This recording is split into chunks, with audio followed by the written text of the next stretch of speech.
بسم الله الرحمن الرحيم. الحمد لله رب العالمين، والصلاة والسلام على النبي الكريم وعلى آله وأصحابه أجمعين ومن تبعهم بإحسان إلى يوم الدين. حضرات سامعین، اللہ سبحانہ و تعالیٰ کا بہت بڑا کرم اور اس کا احسان ہے کہ جو موجودہ وقف امینڈمنٹ بل آیا ہے 2024 کا، اس کے سلسلے میں آل انڈیا مسلم پرسنل لا بورڈ کی تحریک پر پورے ہندوستان کے مسلمانوں میں اور تمام ملی سماجی اور تعلیمی تنظیموں اور اداروں میں سب میں الحمدللہ بھرپور بیداری وقف بل کے سلسلے میں پائی جاتی ہے، اور امت مسلمہ اس سلسلے میں تشویش میں بھی مبتلا ہے۔ اس سلسلے کے اندر آل انڈیا مسلم پرسنل لا بورڈ کی جانب سے میں تمام ممبران کا، اسی طریقے سے تمام معاونین کا، ائمہ کرام کا،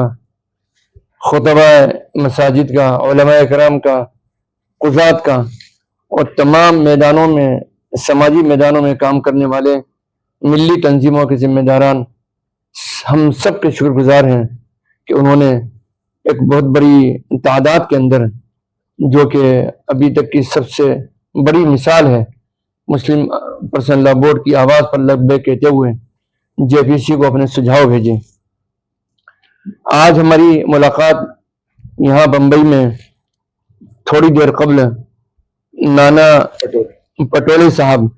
جو کہ مہاراشٹر اسمبلی کے ممبر بھی ہیں اور صوبہ مہاراشٹر کی کانگریس پارٹی کے صدر بھی ہیں، ان سے ملاقات ہوئی اور انہوں نے بھی یقین دلایا کہ وہ کانگریس پارٹی میں اس سلسلے میں کوشاں بھی رہیں گے اور سینئر لیڈرشپ سے بھی ملاقات کے لیے انشاءاللہ کوشش کریں گے، اور امید یہ کرتے ہیں کہ جلد ملاقات ہماری سینئر لیڈرشپ سے بھی ہوگی۔ یہ ملاقاتوں کا سلسلہ اپنے طور پر جاری و ساری ہے اور آئندہ بھی جاری و ساری رہے گا، لیکن اس موقع پر میں ایک خاص توجہ آپ کی اس امر پر مبذول کرانا چاہتا ہوں کہ یہ وقت پورے ہندوستان کے مسلمانوں کے لیے اور پوری امت مسلمہ کے لیے ایک آزمائشی وقت ہے، اور ایک ایسا وقت ہے جس میں مسلمانوں کو اپنی عملی زندگی میں بھی اللہ سبحانہ و تعالیٰ کو راضی کرنے والے کام بھی کرنے چاہیے اور اس پر بھی توجہ دینی چاہیے۔ اللہ سبحانہ و تعالیٰ جب کسی امت کو آزمائش میں ڈالتا ہے، اس آزمائش کے نتیجے میں امت اپنی راہ صحیح اختیار کر لیتی ہے، اللہ کے حکم کے مطابق، اللہ کے نبی صلی اللہ علیہ وسلم کی ہدایات کے مطابق، تو اللہ نصرت کے دروازوں کو کھول دیا کرتا ہے۔ تو میں اس سلسلے میں 3 باتیں عرض کرنا چاہتا ہوں۔ سب سے پہلی بات تو یہ ہے کہ اگر ہم کسی سے علاج کروانا چاہتے ہیں اور کوئی ڈاکٹر ہم کو ٹونک دیتا ہے، ہمارے اندر بیماری موجود ہے، ڈیسیز موجود ہے، تو ڈاکٹر پہلے بیماری کا علاج کرتا ہے، ٹونک یا طاقت کی دوا بعد میں دیا کرتا ہے۔ بالکل اسی طریقے سے ہمارے اندر جو خرابیاں ہیں، بیماریاں ہیں، اور ایک امت کا بہت بڑا طبقہ ایک بے نمازی ہے اور معصیتوں کے اندر مبتلا ہے، تو سب سے بڑی اس بیماری کی طرف ہم کو توجہ کرنی چاہیے کہ یہ امت کے لیے بہت بڑا سانحہ ہے۔ اللہ کی مدد کیسے آ سکتی ہے کہ ہم سر سے لے کر پیر تک معصیتوں میں، اللہ کی نافرمانی میں ڈوبے ہوئے ہوں۔ ہمیں اس بات کا فیصلہ کرنا چاہیے کہ اس آزمائش میں جو کہ ہم پوری امت پر آئی، ہم سچے دل سے اللہ سبحانہ و تعالیٰ کی طرف متوجہ ہوں، اللہ کی مدد مانگیں اور اللہ سے عہد کریں کہ اللہ ہم تیرے کہے پر عمل کریں گے اور تیرے بتائے ہوئے راستے پر چلیں گے، اور گناہوں سے بچیں اور گناہوں سے معافی طلب کریں، اور اللہ سبحانہ و تعالیٰ کا قرآن کریم کی بے شمار آیات میں اللہ نے یہ وعدہ کیا کہ جو سچے دل سے توبہ کر لے گا، اللہ سبحانہ و تعالیٰ اس کی توبہ ضرور قبول فرمائے گا۔ ایک بات تو میں یہ عرض کرنا چاہتا ہوں۔ دوسری بات میں یہ عرض کرنا چاہتا ہوں کہ اللہ کے نبی صلی اللہ تعالی علیہ وسلم کا فرمان بھی ہے اور آپ کی سیرت مبارکہ میں یہ بات آتی ہے کہ جب جب کوئی مصیبت اور ناگہانی آفت یا حالات امت پر آتے تھے آپ کے دور مبارک میں، تو سیرت کی کتابوں میں یہ بات ثابت ہے کہ آپ کی سنت مبارکہ یہ تھی کہ آپ مسجد میں تشریف لے آتے تھے، نماز کی طرف دوڑتے تھے، نماز کی طرف متوجہ ہوتے تھے، پھر اللہ سے تعلق قائم کر کے مانگتے تھے۔ آج یہ وقت آ چکا ہے کہ ہر مسلمان، اس ملک کا 20 کروڑ مسلمان، ایک فرد ایسا نہیں ہونا چاہیے جو نماز کا پابند نہ ہو، جس پر نماز واجب ہو۔ اگر ہم سجدہ کرنے والے بن جائیں گے تو کیا وجہ ہے کہ اللہ کی مدد ہمارے ساتھ میں نہ آئے؟ دوسری بات یہ ہے،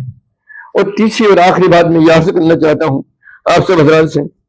کہ ہمارے آپ کے سب کے بزرگ جن کی بدولت ہم اس ملک میں کلمہ گو ہیں، وہ حضرت مجدد الفسانی رحمۃ اللہ علیہ، جو سلسلہ نقشبندیہ مجددیہ کے بہت بڑے بزرگ گزرے ہیں۔ آپ یہ فرماتے ہیں، اللہ سبحانہ و تعالیٰ نے آپ کے قلب میں یہ القاء فرمایا، یہ معمول آپ فرماتے ہیں کہ بندے ناچیز کو اللہ سبحانہ و تعالیٰ نے یہ معمول دل میں ڈالا، اور کہ کوئی بندہ اگر اپنی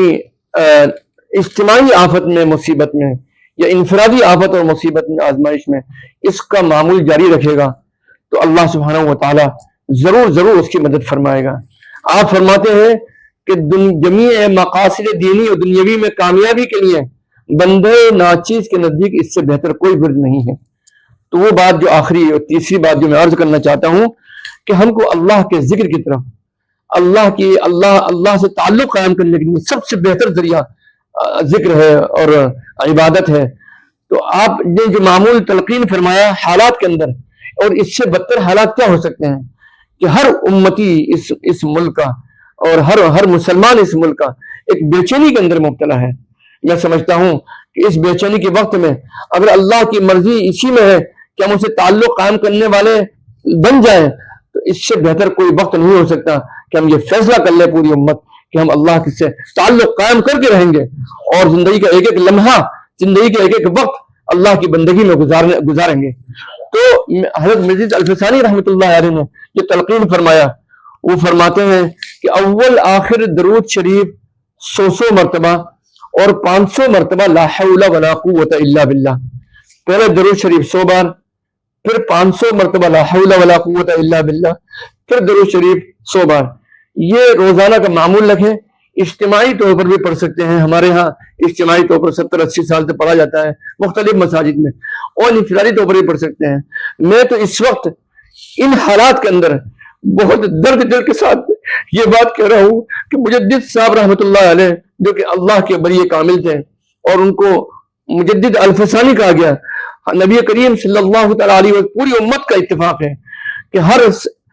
1000 سال کے بعد ایک مجدد پیدا ہوگا جو دین کو زندہ کرے گا۔ پوری امت کا اتفاق ہے کہ اس 1000 سال کے بعد میں جو مجدد اس دنیا میں تشریف لائے وہ حضرت مجدد الفسانی شیخ احمد سرہندی رحمۃ اللہ علیہ ہیں۔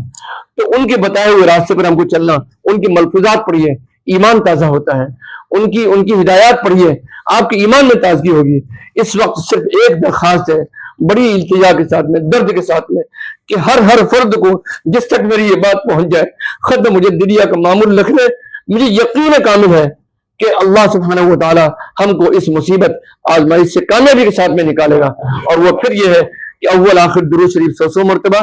اور 500 مرتبہ لا حول ولا قوت الا باللہ، مشکل سے 15 سے 20 منٹ کا ورد ہے اللہ کی رضا کے لیے، آنے والی نسلوں کی ایمان کی بقا کے لیے، کہ وہ آنے والی نسلیں بھی ایمان کی حفاظت کرنے رہے۔ اس دعا کے ساتھ میں اس کا معمول جاری کریں۔ اللہ سبحانہ و تعالی اپنی یاد میں، اپنے ذکر میں مجھ کو بھی توفیق عطا فرمائے اور آپ کو بھی توفیق عطا فرمائے، پوری امت کو استقامت نصیب فرمائے۔ آمین ثم آمین یا رب العالمین، والصلاة والسلام علی النبی الکریم، والسلام علیکم ورحمۃ اللہ وبرکاتہ۔